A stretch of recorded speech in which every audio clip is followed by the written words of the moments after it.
Thank you so much for having me. It's a pleasure to be here. I'm so happy that I was invited. I have a love affair with this department. There's so many people in this department who I respect, and their work just absolutely blows my mind, and I'm happy to have a captive audience today to talk about something that really does mean a lot to me and is an overlapping research interest with quite a few people in your department. So I will be talking about the ontogeny of prosocial behavior today and using the Hadza hunter-gatherers, the population that I work with, as a sample population to talk about some of this really interesting stuff and some of the new literature that's emerging. So to do just a very quick kind of snapshot background on why I think food sharing is so important and why I think we need to talk about the ontogeny of food sharing. Routine food sharing is typically argued to influence the evolution of behaviors that we characteristically think of as human. Things like cooperation and the development of economies of scale, influence life history characteristics, family formation, pair bonding. All of these things have been linked in the literature to routine food sharing. And by routine food sharing, I mean routine food sharing outside of the mother-infant dyad. So kind of widely dispersed food sharing behaviors. Food transfers can have multiple functions. The two functions that we tend to read about the most in the literature are developing and maintaining social bonds and reducing variance of food consumption, i.e. provisioning others. So not always linked just to nutrition and provisioning, but also as a way to reinforce social relationships. The two evolutionary models that I'll be talking about today are kin selection and reciprocal altruism, two of the most common models used to explain sharing behavior and cooperative behavior in general. Kin selection suggests that an individual should be willing to share as long as the cost is less than the benefit times the coefficient of relatedness between individuals. So Hamilton's rule, something that we hopefully are familiar with to a certain degree, and reciprocal altruism, where givers and receivers reverse positions on a systematic basis such that amounts received and given are correlated over time. Okay, so these are the two kind of basic models we're going to be working within today.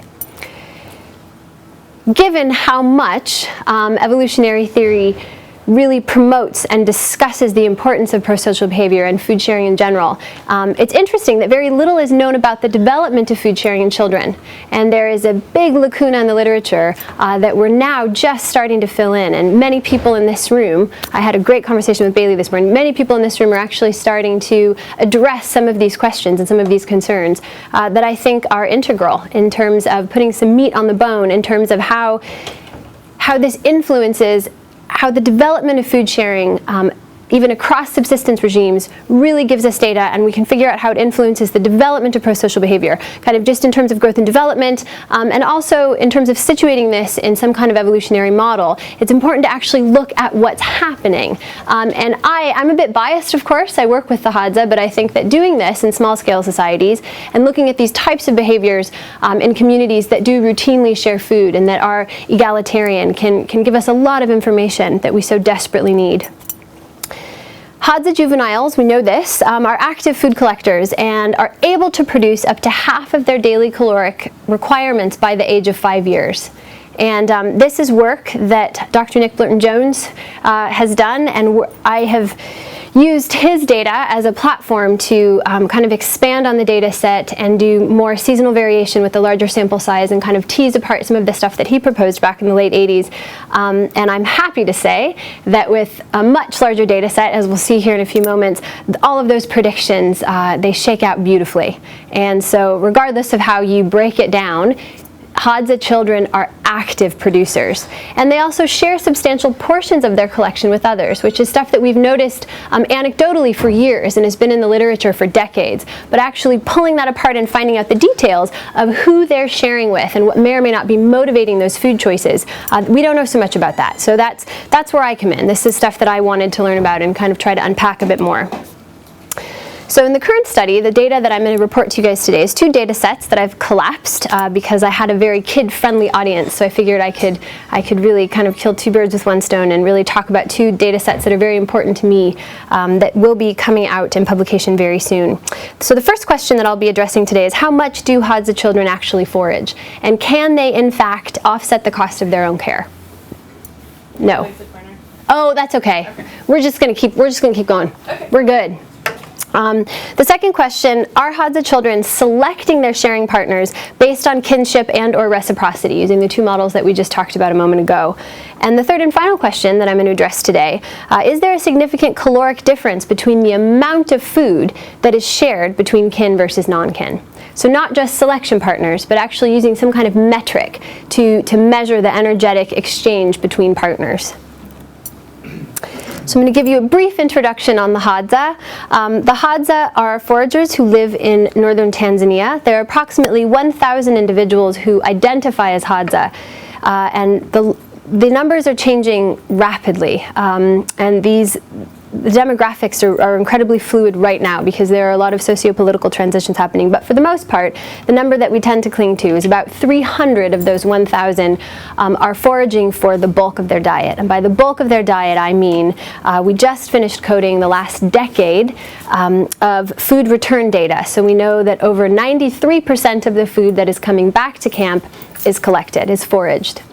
So they really are hunting and gathering, and every day is hitched upon getting enough food to feed themselves and their families. Camp membership is incredibly fluid. It changes with seasonal variations, but there tends to be approximately 30 residents, give or take.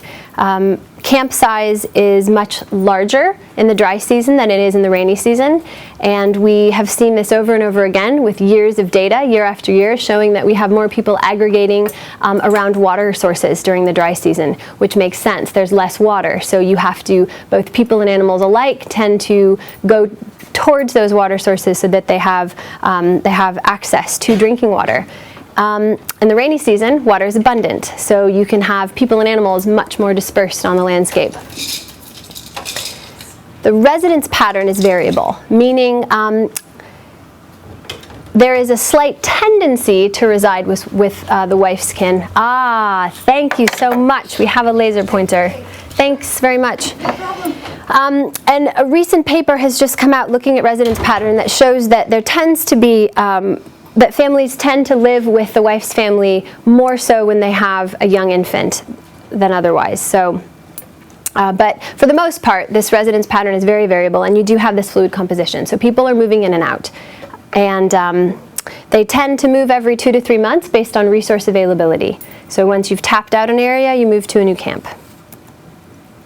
Here's just, now that I have a laser pointer, I can actually show you my research site. So Africa, we have a pop-out of Tanzania, and right here is the research area, and this is Lake Eyasi, which is an alkaline lake. The Hadza live all around Lake Eyasi. I primarily do my research on the east side of Lake Eyasi. I have conducted quite a bit on the west side, but the data sets we're talking about today are all on the east side of Lake Eyasi, right here in this colored area, and for political reasons, it's much more difficult to get to the west side of the lake. So most of the Hadza data that you read about in the literature has been collected on the east side of Lake Eyasi, where we have more foraging happening. Just south of the Serengeti National Park, if that means anything. Just a few slides to kind of get you acquainted with the type of ecology that we're talking about. This is a dry season photograph. This is a photograph of women that were going out berry collecting. You can see keep this in mind, because I will refer to this picture momentarily when I talk about variability in terrain with children's foraging. So this is just one part of the Hadza territory. We have the escarpment wall over here, the Rift Valley. You can't really see it beyond, but there are a lot of valleys. There are a lot of rock outcroppings. There are quite a few trees. We have Baobab trees in the distance. You also have large grassy expanses. You even have certain really wooded areas where you tend to get a lot of warthog activity. You have areas that almost look akin to a rainforest. So we're talking about very variable terrain. So a savanna mosaic is really, when you think of that, you can think of Hadza land, because this particular area of East Africa is very diverse. So dry season, okay, let's see, rainy season. So everything goes from brown to green. So we're talking about a highly seasonal environment, which of course influences food choice, and it influences foraging behavior of adults and children alike. This is a picture of Hadza women digging for tubers. They often have to dig 2 to 3 feet down. In the rainy season, as well as the dry season, they tend to eat tubers throughout the year. You can typically find some species of tuber regardless of the season. Okay? Just a picture of camp. I managed to sneak in and take a photograph when there was no one in camp so that you could see kind of the central area. This will become important because this central area right here, every camp has kind of a central area, is the play area where the kids hang out during the day when all of the grown-ups are out foraging. A lot of activity happens here. This is a very communal group. So much of what happens when you are a kid happens in full view of the people that you live with. The houses tend to surround, we have an impala skin hanging on the tree, but you can see what the grass huts look like and how they're all kind of around this central area. This is a dry season camp. Not everybody has a hut. Many people also sleep outside, particularly in the dry season. The weather's really nice and you can just wrap yourself up under a tree in a blanket and be just fine. So juvenile foraging. Previous research has suggested that food collection by children is constrained by certain ecological parameters, the costs of collection and processing costs as well. The three big points we're going to talk about today, which you can pull out from the literature that's been done on children's economic contribution in small-scale societies, foraging communities in particular, when you have low predator pressure, when it is safe for children to be outside of camp without bigger bodied adults. Access to drinking water is also important. And again, back to this, variability in terrain. So one of the arguments as to why Kung children in the Kalahari weren't as active, as avid foragers as Hadza children, is because the environment looked very similar and it was very easy to get lost. Hadza children are remarkable and they use landmarks like you wouldn't believe. And this is all anecdotal and I haven't found a way to put all of this stuff together, but it really is. There's that giant Baobab tree in that direction and you kind of go right. And then you keep on going for a while and then you saw the tree where we did the thing. I mean, they have a mental landscape that they use and they rely upon and they share with one another. So the fact that there are these landmarks helps them orient themselves towards camp. The adults talk about it and the kids talk about it. So it makes foraging in Hadza land much easier than it may be in other places. So in environments that are in fact conducive to juvenile foraging, young foragers can be avid and productive food collectors, like we see among the Hadza. We also see this among the Mardu of Australia and the Mackay of Madagascar. We see kids that are not only playing with food production and playing with food processing and playing with food collection, but actually bringing in quite a bit of energy, quite a bit of calories. The sample that I'm going to talk about today, the data set that I'm going to talk about, is 65 days of foraging returns. I have wet season and dry season collections. I have 43 children in the sample. Of those 43, 34 foraged, and they ranged in age from 3 to 17 years. I have 481 instances of food back to camp. So the way that I measured this is when children brought food back to camp, just like we've been doing for years with adult foraging returns, we measured it on a hanging spring scale and recorded the wet weight, the actual kilogram weight of food that was returned back to camp. I also analyzed focal follow data. 13 follows of individual foragers. I had 6 males and 7 females. They ranged in age from 6 to 14 years, and the follows themselves were contingent upon the amount of time that children spent foraging out of camp. So they ranged from 50 minutes to 5 hours in length, depending on the distance traveled.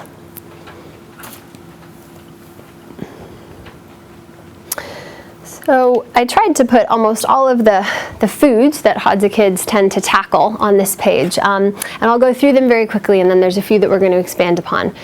Here is a hanging spring scale, so you can see this young man, after I had been living in his camp for 3 months, decided he wanted to help. So he went and pulled the hanging spring scale out of the box and decided to hang his hornbill so that we could weigh it.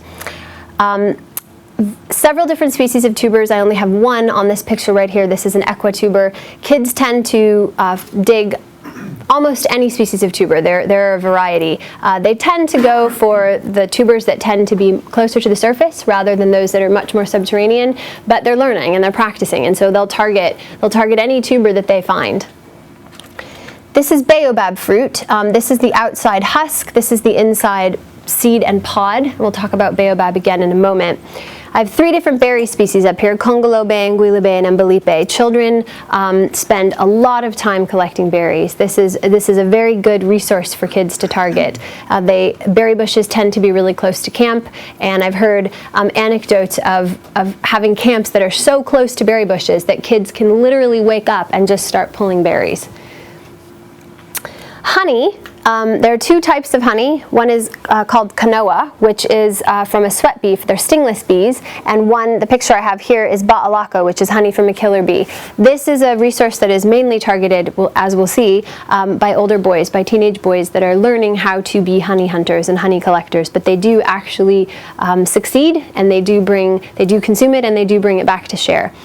And figs, it's cut off a bit, but this is a wild fig. And when they are living in areas, when they're in camps that are near fig trees, this is the #1 ranked resource. So if you do ranking, you rank order with kids on what foods they like the most, what they prefer, most of them will choose figs if they live in a camp where they historically have consumed figs, or they know about figs. They're very easy to get. They pick them up off of the ground, and they're very, very delicious.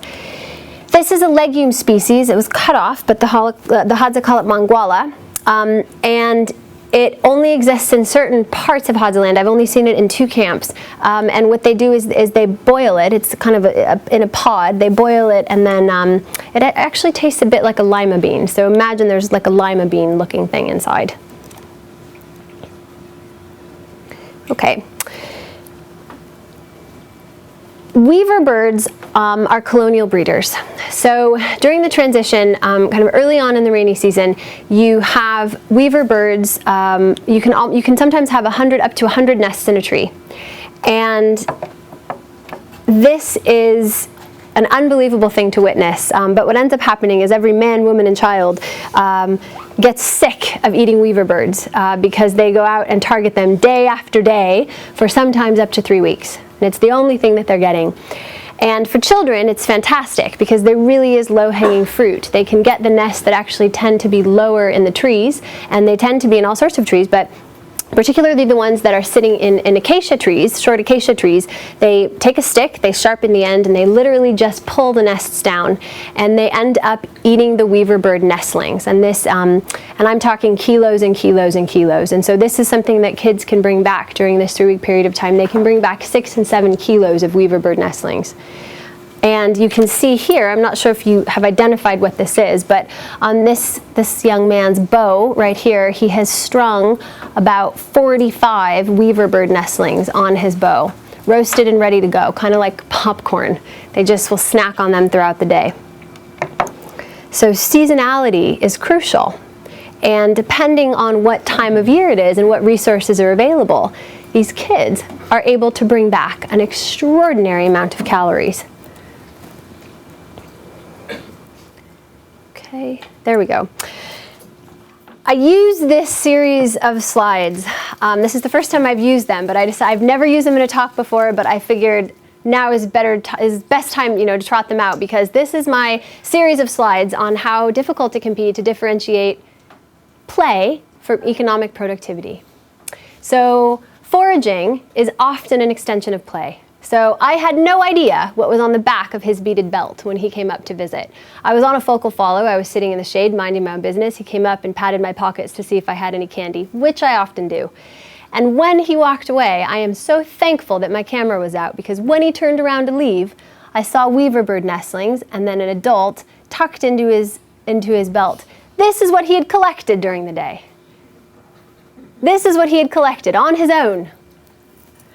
And he wasn't ready to get rid of it, didn't want to share it, wasn't ready to eat it, so his brother helped him tuck it into his Hadza beaded belt, and away he went. And I watched him taking them out one by one over the next 3 hours, roasting them on the fire, and then snacking.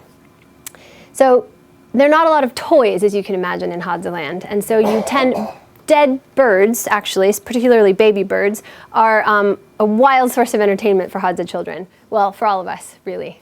But so this distinction between, how do we pull apart this distinction between play and economic contribution? It's difficult everywhere, but in a foraging community, it's incredibly difficult. because they themselves often do not make the distinction. They are playing around camp, and that can turn into a foraging excursion where you snack and then you come back in and you drift out. So it's, I'm still working on ways to do this, and I'm still learning so much from them on the best ways to go about doing this. But let's just keep that in mind, that this is fun for them and they enjoy it, and it's very much a part of their daily life. Another interesting point, and I put this in here just for Nick Flirton-Jones. Hadza children, interestingly enough, are in direct foraging competition with baboons. And this is something that we didn't know until we actually started working with kids and asking them about how they make the decisions that they make on a daily basis about where to go collect food. No one had asked them before, so it didn't occur to them to share. How I discovered this relationship was at 6 o'clock in the morning, which is very, very, very early in a Hadza camp. I had children outside my tent while it was still dark whispering to me. This was the first time I was ever in a fig camp. Whispering to me that they knew I was going with them that day and I needed to get up. And I thought, what on earth is happening in this camp? And I said, you guys, your parents aren't even awake yet. What is going on? And they said, we have to get to the fig trees before the monkeys. And I thought, okay. Let me get my shoes. I'd never seen anything, I'd never heard anything like that. Okay, I'm getting my shoes on, don't leave without me, I have my headlight, let's go. And every morning without fail for 10 days, these kids went and they hit this fig tree, and they said that they had to get there before the baboons woke up, because children, like the baboons, can only get the fruit that falls on the ground. So you have to get there early in the morning or you miss it. And they said that not only are figs their favorite, but the figs are the favorite fruit of the baboon. So that was my first kind of entree into this really interesting relationship that these child foragers have with these monkeys. Baobab pods and seeds are another interesting one, particularly if there are no more baobab pods in season, if the trees aren't producing anymore. The kids will often find baboon nest sites and wait until they know the baboons have left for the day. They go late morning, early afternoon, and they go into their sleeping sites. And they collect pods and seeds out of the baboon feces and then pound them, winnow the husk away, and they have a nice lipid-rich snack of the seeds that they have found. So they are incredibly resourceful. And adults do this as well, but kids do it more routinely. And also in terms of drinking water, more than once I've heard kids trying to decide where they want to go access drinking water because they want to make sure the baboons aren't at the watering hole. Baboons frighten them. They frighten me, so I don't blame them for being afraid of baboons, but it's something that they think about, and it's something that they think about a lot, particularly in the dry season. This is something that kids dialogue about, and they're negotiating space. And so I just think it's a fantastic, I just think it's a really interesting component of the story. So I had to put that in there for Dr. Flirton-Jones. Okay. This is to give you a better idea of what the baobab fruit looks like. This is a fruit that is targeted. When we start looking at return rates, you'll see how much this food gets targeted. But this is the outer carapace. This is the outer capsule. It's very hard and it's kind of velvety. You break it open inside and you have all of these white, pulpy pods. Within this white pulp, you have a big seed. So baobab is consumed in a number of ways. You can just kind of suck on this pulp and you get the chalky fruit and then you expel the seed. You can pound it, like you see the two kids here. She's actually processing baobab that she's collected from baboon dung, from a baboon sleeping site. And he's processing baobab that he collected during the day, just fruit that he had on the ground. This is what they look like when they get tied together, brought back to camp. This is a baobab tree. So you can pound it into a powder, and they then winnow the seed husk away, and you can just eat the powder raw, or you can mix it with berry juice and make kind of like a Hadza smoothie. And it's also a weaning food that's used. It's a very good weaning food, mixing the powder with berries into this kind of sweet paste. Here are some figs. This is one example of what a fig tree looks like. These are what, see, I was trigger happy. I was trigger happy, now it's gone, but that's all right. We'll just keep going. So you can see what the figs look like. They have a very fleshy the seed isn't very big, so you can actually get quite a lot of bang for your buck with these. With a lot of the berries, the seed is really big, and it tends to, you have very little flesh, very little pulp in a giant seed, whereas with the figs, you have the inverse relationship. You have a lot of pulp. The pulp to seed ratio is really great for the children that are foraging these. So in terms of total kilocalories back to camp, I collapsed this across all forays. So this is across wet season, across dry season, across everyone who was bringing food back to camp. And you can see that if we look at the snapshot, the year-round snapshot, they're mostly targeting Baobab. It tends to be heavy on the birds, particularly given what goes on with the Weaverbirds when they tend to be in a camp near where the birds are breeding. You also have quite a lot of figs, some tubers, some honey, some berries, some small mammals, and then a small amount of drupes and legumes. And that was the kind of lima bean thing I showed you was one of the leguminous species that they consume. If we pull it apart and we do kind of a diet snapshot for wet season versus dry season, we see a much different picture.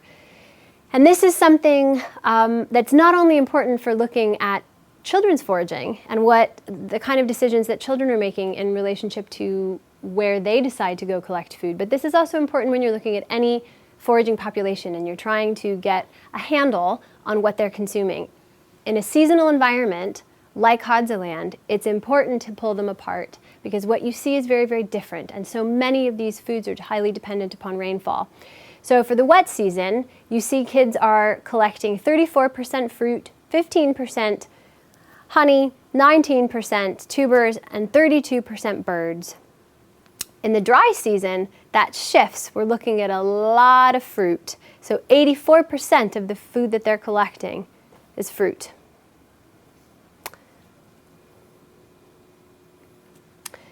So now that I had all of this fantastic data on what these kids were doing and what they were bringing back to camp, I wanted to find out if age affected foraging return.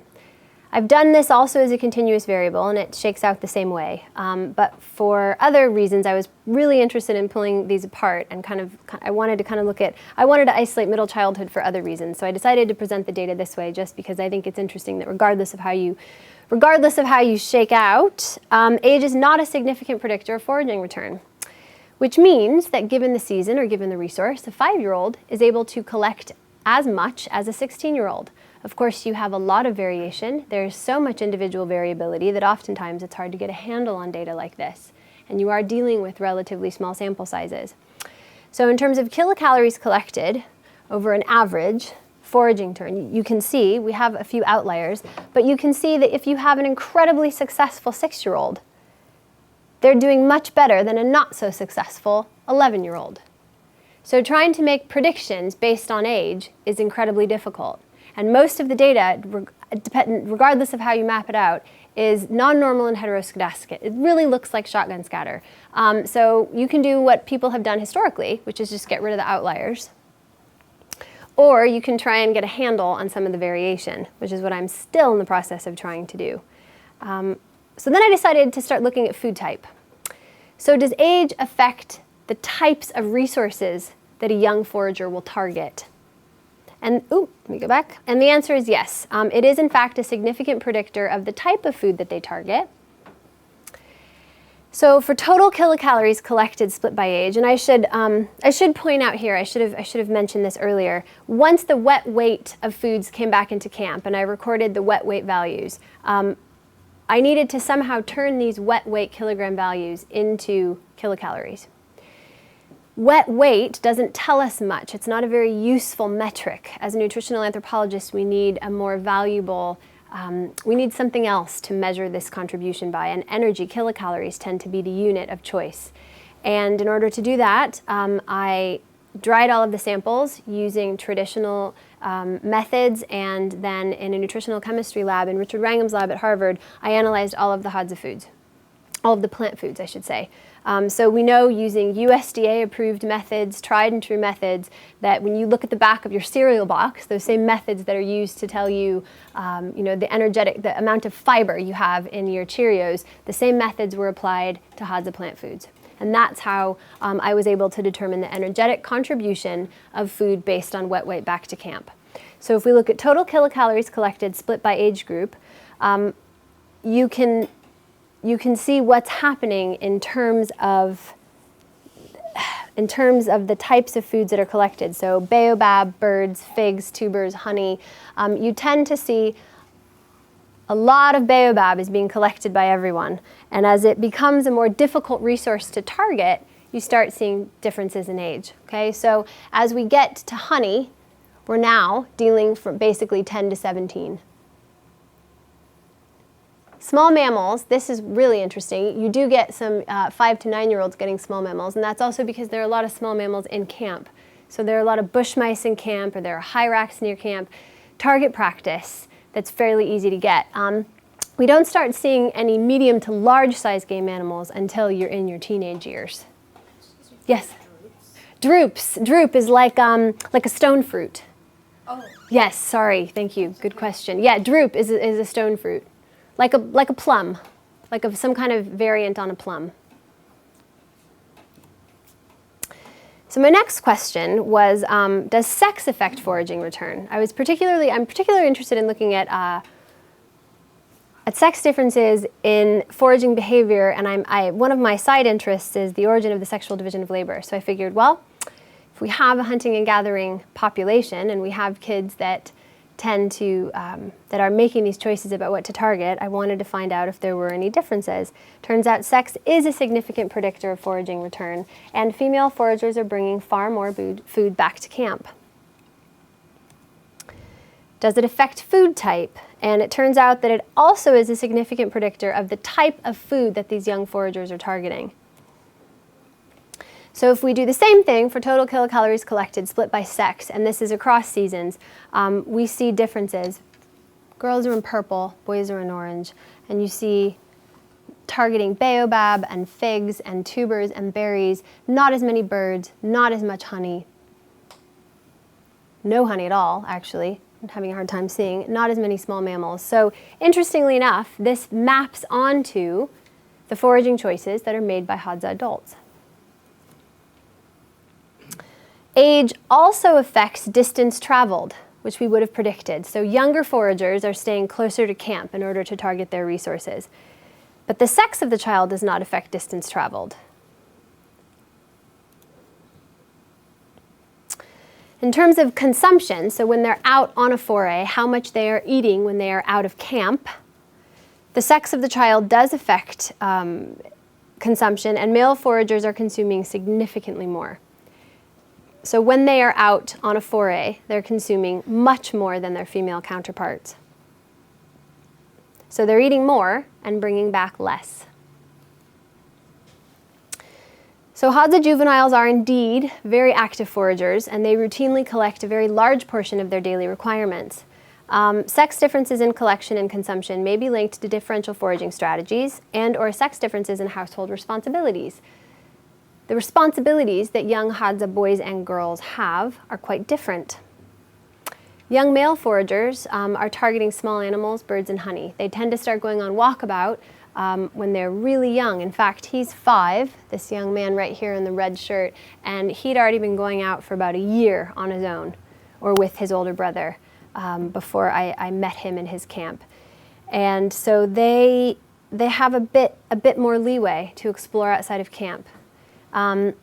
This type of foraging is energetically demanding, and my argument, possibly, for why they're bringing home less and yet eating much more while they're out is that they may in fact be feeding their own excess energetic requirements, because not only are they hunting all of these animals, but then they have to track them often. When they're learning how to collect honey, they have to locate a tree, climb the tree, hack into the tree, and it's exhausting.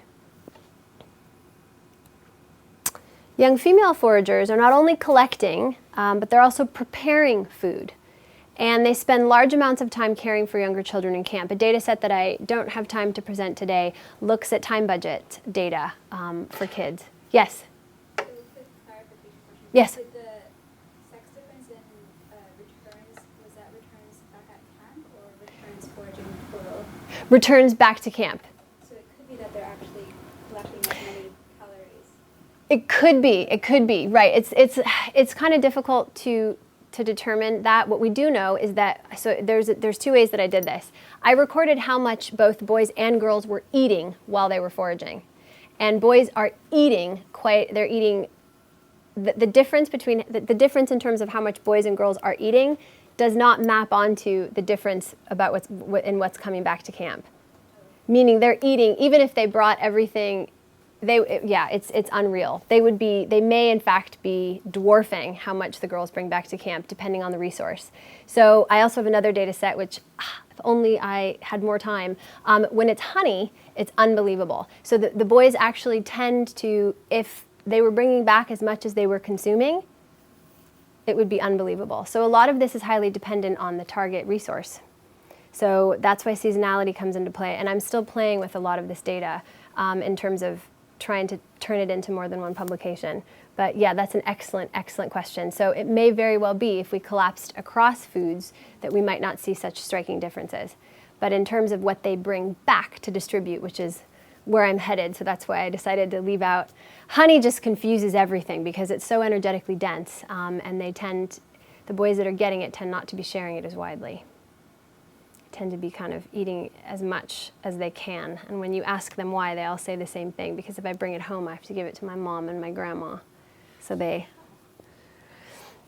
are much greater demands on the time of young female foragers. So just to quickly summarize before we segue into distribution, age does not appear to significantly affect kilocalories back to camp. There are age and sex differences in the type of food that's targeted, which maps nicely onto the adult pattern of the sexual division of labor among the Hadza. Young female foragers are bringing back more calories to camp, and we know that although there's no sex differences in distance foraging, male foragers are consuming more while they're out. So Hadza juvenile foragers are able to self-provision and offset the cost of their own care.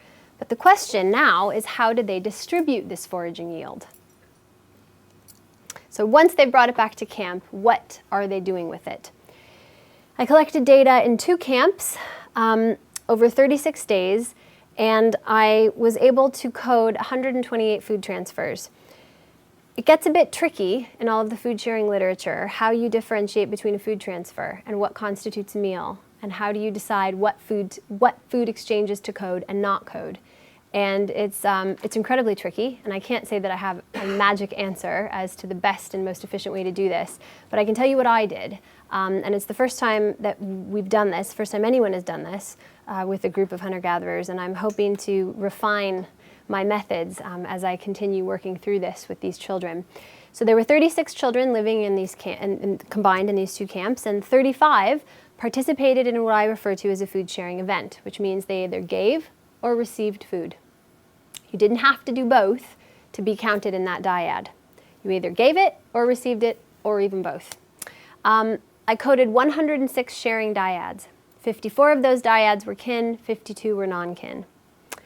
The food transfers ranged from 50 kilocalories to 6,000 kilocalories, and I have much more nuanced data if you're interested, and we can talk afterward about what happens with some of these differences. I broke them into small, medium, and large size packages based on calories, based on energetic contribution. Yes? Just a clarifying question. Sure. These dyads are kid dyads? Kid. Oh, yeah. Critically important question. Thank you. Yes, this is all food sharing among children. This is all food sharing among children. And what I decided to do, because I was interested in how kids are deciding to share their food with other children, is I targeted the meals where the kids have producer control over the food.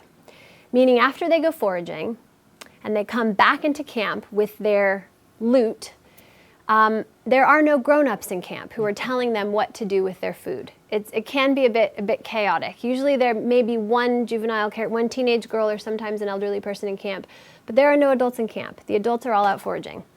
And that main central event, that communal area that I showed you in the slide, that is where they kind of go and hang out, and that is where you find them throughout the day. Yes? So just to make clear, so if mom was in camp, she would decide what happened with the food, is that fair?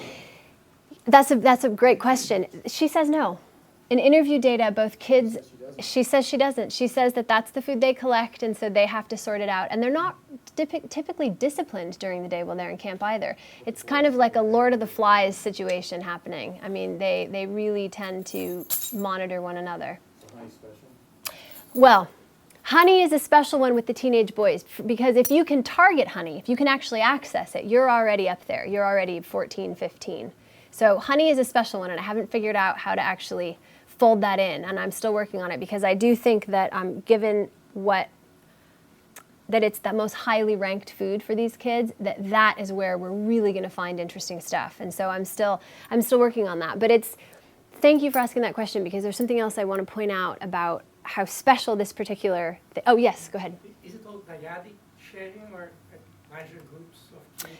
They aggregate in larger groups. They tend to forage in mixed age, mixed sex parties. And so what happens when they come together in this communal area is they typically are also in that relationship. It's very, very difficult to track food transfers with massive groups of kids. So what I was able to do, and you also typically only get primary distribution. There's not a lot, we're not talking about sharing like you get with adults in terms of massive, really large quantities. So with adults, when you're tracking it, you sometimes get primary, secondary, and tertiary distribution. You then have to follow, I give to you, you give to your sister gives to her best friend. We don't see that as much with this particular type of sharing because the amount of food that they're sharing is not as big. So what I did is I coded, this is my first pass through the food sharing data, I coded the dyads. So who did you give to? And I was able to keep track of that nicely, and it was a clean way for me to take a first stab at kind of analyzing this data. And I'm hoping that I will be able to tease out some of the secondary distributions. I didn't have any tertiary distributions in the whole data set. So there may be, and they were typically very, very small when they were a secondary distribution, like a handful of berries pulled out of the mouth, by someone's 2-year-old sister. In interviews, I think this is important to point out, both children and adults report that when they're distributing the food that they've collected during the day, they get to decide who to share it with and when.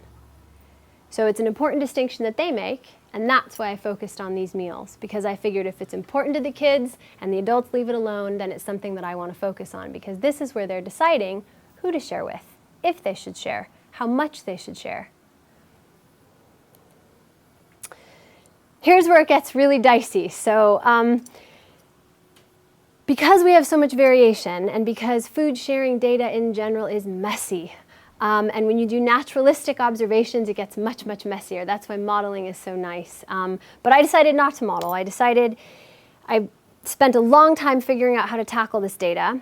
And because I didn't know the correlation structure among the dyads, and because I knew that we were going to get nonlinear responses, I decided to analyze the data 2 different ways. I constructed adjacency matrices using quadratic assignment procedure, created null responses, and then I iterated the process 50,000 times, which is something you see in ecological statistics, which doesn't typically get used in food sharing analysis, but we also typically don't have data like this being collected. So I figured because I was tackling a really difficult project, I may as well throw the ecological analysis at it and find the equivalent behavioral data and analyze it the way that ecological statisticians do and see what shook out.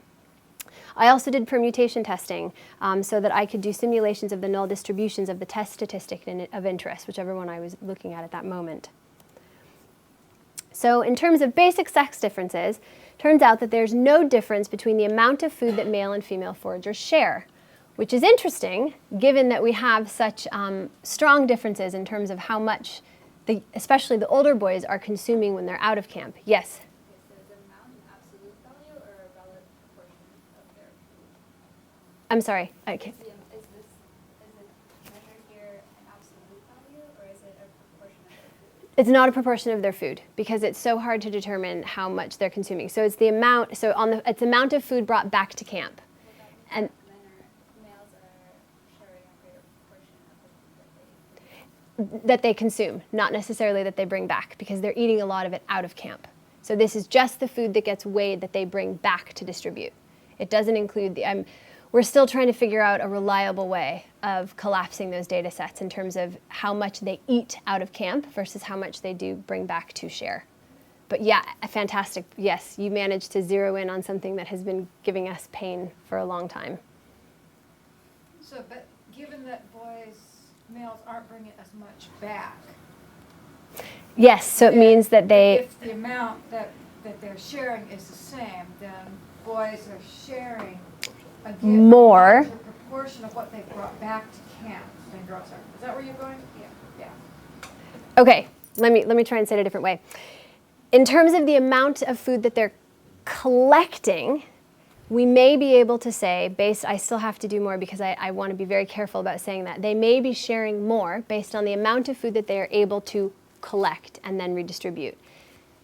That being said, the amount that they share, take out the amount that they consume outside of camp, the amount that comes back to camp and then gets redistributed. There are no sex differences in terms of the amount that they choose to share once it comes back to camp. Does that make sense? I think the issue is do you mean the absolute amount, the number of share units, or as a percentage? Oh, I'm sorry. I totally misunderstood the question. Was that your question? Yeah, that's a critical part of it, yeah. That was your question. Okay, I misunderstood. I thought we were still talking about consumption. No. I mean the amount of energy. We're talking energy units. So, Absolute. yes. Yeah. I was making that much more complicated. So if the amount is the same, and we use the amount that they bring back to camp as a baseline, then the proportion of the food that they bring back. Versus what they've collected. No. No. It's absolute. So if boys are bringing back I'm less. not understanding her question. So boys are bringing back less than girls, but they're sharing out the same amount.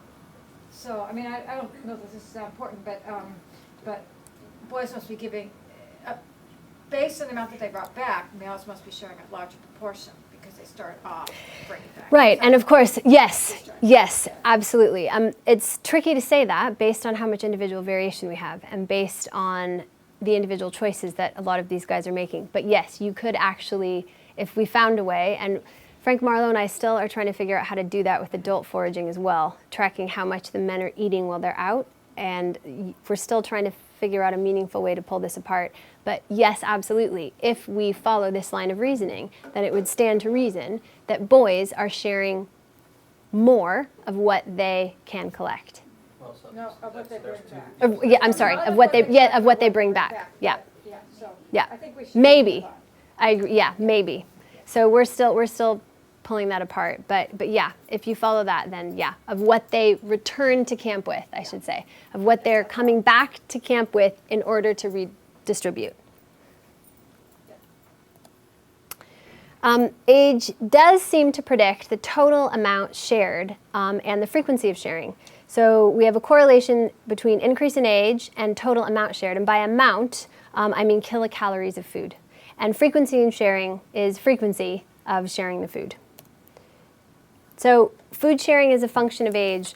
I don't have my pointer, but it's kind of, you can kind of see it going up right there. And a lot of this, again, is based on resource choice, right? So as you get older, you're also targeting different types of resources. So you have more to share. Yes. Non-kin shares, non-kin diet? Oh, yes. Okay. Same for kin. It looks similar. Yeah, I don't know why I don't have that on here. Yes. But I'm sure it's somewhere in this brain right here, so we can pull that one up too. And that is actually, thank you, Brooke, because that becomes incredibly interesting as we move to the next slide. So in terms of partner selection, there are so many different models that you can try to use, and it's because this hasn't been done with kids before. In this, in kind of a naturalistic setting, Frank Marlowe and I decided to pick two and just see what happened, because costly signaling, for instance, is really tricky to try and model with kids foraging for many, many reasons. But we figured this might be, for our first stab, the cleanest way to try and pull out certain motivations for partner selection. So it turns out we were able to code for related partners, and children who are genetically related tend to share more food in higher frequency. And interestingly enough, and no matter how we beat up the data, we got the same result. A higher degree of genetic relatedness correlates with more food shared in a higher frequency, which maps on to the data that he has for adult foraging. And also for other stuff that I've done in terms of behavioral investment.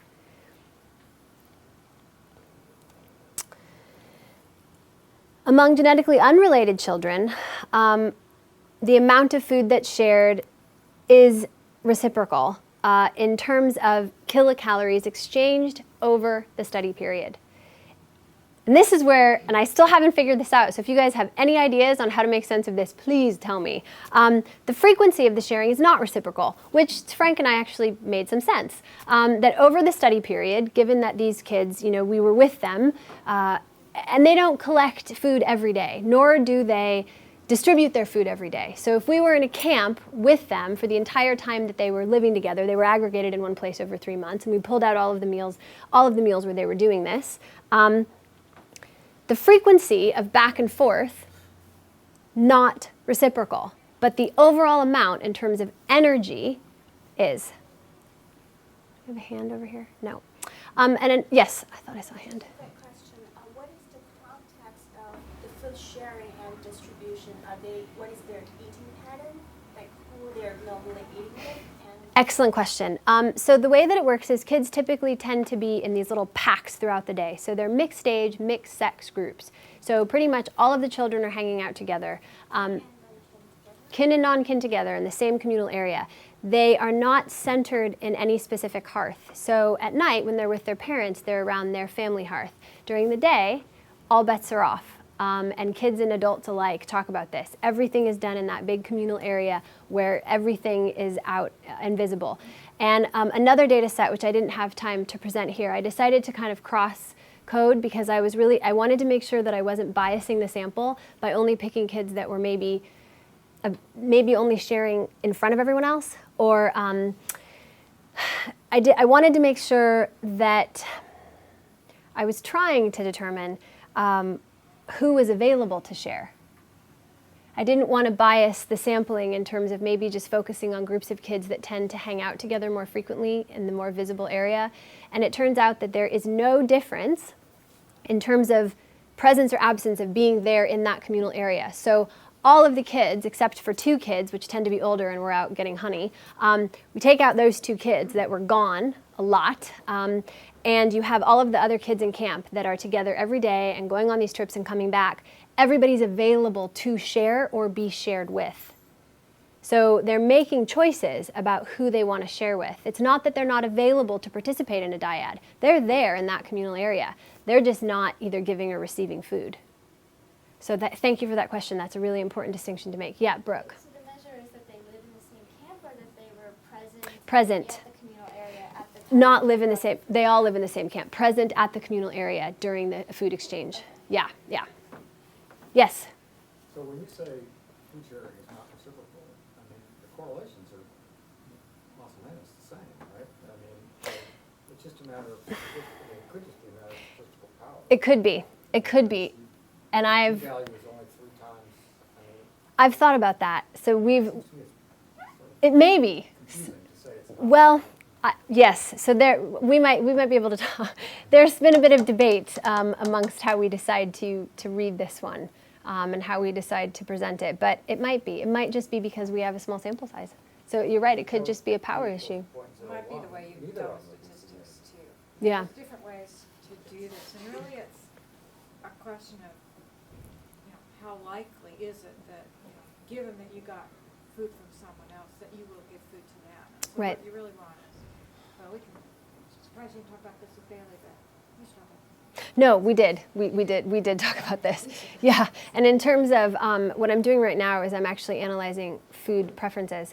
So I know most nutritional anthropologists are really tethered to using kilocalorie and really tethered to using energy. But if we're talking about 5-year-olds, it might be a popular food or a food that you like. And so using energy might not be the most useful way to track some of these exchange relationships, and doing like honey and figs, for instance, might show something really interesting and might be different. So we're still playing with it, and I decided to, yes? Well, are the sample size, are the number of data points that go into each of the calculations of each of those p-values, are those, Really similar. they're very similar? Yeah, the ours are also very similar. Yeah. Are they giving like a little bit to someone who they don't think is going to give anything back to them? I asked them that in interviews, actually. Again, not presented here because if only I had more time. But interestingly enough, they do say, well, I don't really, because I asked them, well, who do you share your food with? How do you decide you want to share food with someone? And more often than not, the answer you get is, well, they don't really share. They tell you why they don't share. They don't actually answer why they do share. Their answer for that is always the same. We're Hadza. That's the go-to answer. But they tell you why they don't share with someone. And why they don't share with someone is they say, well, they don't share with me. So you just give them one of those little seeds. Yeah, yeah. Or my favorite is when they give 3 berries. I mean, 3, and that's why I've also differentiated into small, medium, and large package size, because you also see differences. Because if we're talking about, again, that's why it's important. It's not just frequency, but it's also amount. And what do we mean when we say amount? And so again, we're really into this energy exchange right now because energy budgets are really important, and energy balance is something that you're seeing pop up a lot in the literature. But I'm not so convinced that energy is the most useful metric for these long-term exchange relationships, particularly when we start talking about unrelated individuals. A lot of your pictures, you have a subject child that's carrying a sibling. But we should, Is the sharing going down age within kinship? Are you tending to give to the baby on your back? Yes, it does. It does tend to be, it gets all messed up when we start collapsing it, because a lot of the unrelated sharing tends to be, the dyads tend to be unrelated because, again, you're building these exchange relationships. But I have data I can tell you about, afterward. Discipline ourselves to ask clarifying questions. Right. Find me, and I have data. I have data we can talk about. I have some data on that. So this it was just me having fun with network graphs. So I decided just to share my fun with you guys. So the circles are females, the triangles are males, and we coded by family. So each different shade of blue is a different family. This is what it looked like in one camp. And this is what it looked like in the second camp. And I'm still analyzing using all the fancy lingo of networking. I'm still determining all the relationships, but I thought they were just extraordinarily complicated and decided to throw them up there and show you guys how messy these guys are. So here's where it gets tricky now that we've limited it to kind of trying to look at these 2 models and see what happens. It seems that kinship is motivating sharing partners first and reciprocity second, but this is highly contingent upon whether or not we can determine what the motivation actually is, or which direction the sharing is going, or what our power looks like, or how we deal with those outliers, those boys that are bringing all that honey back, or not bringing all that honey back, I should say. So is there a significant caloric difference? And I specifically pointed out caloric because, again, we're using, I'm less and less convinced as I started working through this data set that this is the most efficient way to get at this, but it is something that we do think is valuable in terms of energy contribution. So is there a significant caloric difference between the amount shared with kin versus non-kin? And it turns out that more food in greater frequency is shared with kin. That much we can say, regardless of how we analyze it. Yeah, Clark. You didn't mention it, so you said that you found evidence for reciprocity in non-kin. Did you look into it? And you didn't find it? With, I'm sorry, in With non-kin? kin. Was there reciprocity between kin? The age, it was crazy in terms of, again, when it was older kids sharing with younger kids. No way. But when they were age mates, yeah. There was reciprocity. Yep. When I pulled that out. And then I couldn't keep that in the data set on reciprocity because yes, Brooke. But the opportunity to share with kin is that greater? Like, are they in the same area with kin? I thought about this a lot. When they're at home with their families at night, yes, absolutely. And so any kind of support you get for kin selection may just simply be a product of co-residence. But because this is a communal area and they're not around any hearth, and they say that they get to choose whoever they want to share with, what would be interesting for what I would love to do is if any of this food was actually left over, which it never is, see what happens when they take it home to share it, when mom is there, or when they are with their siblings, or when they are around their own hearth. There's really nothing left over to share. They tend to distribute all of it out. But yeah, they're in a big passel and they're around related and unrelated kids, kind of just in a big dog pile. Oh, okay. We should. We're almost done. Almost done. So young foragers not only self-provision, but they also share large proportions of their yield with both related and unrelated children. And this is kind of where I was trending with what I really want to do, and what my research foci are kind of trending towards these days, are looking at how these other regarding preferences begin to develop in middle childhood. And so the data that I have, we do start seeing not only a lot of food collection happening starting around 5, but also this is, if you remember the graph, this is where a lot of the sharing starts happening. So they have the ability to obtain this food, and now they're bringing it back, and now they're distributing it. So something's going on early and middle childhood. And this is the time when children are beginning to incorporate the normative rules of the society in which they live, which, interestingly enough, we find a lot of these results mapping onto what we see among Hadza adults, starting at 5. Okay, so we were only a few minutes over, so thank you very much. And I think there might be questions, so great.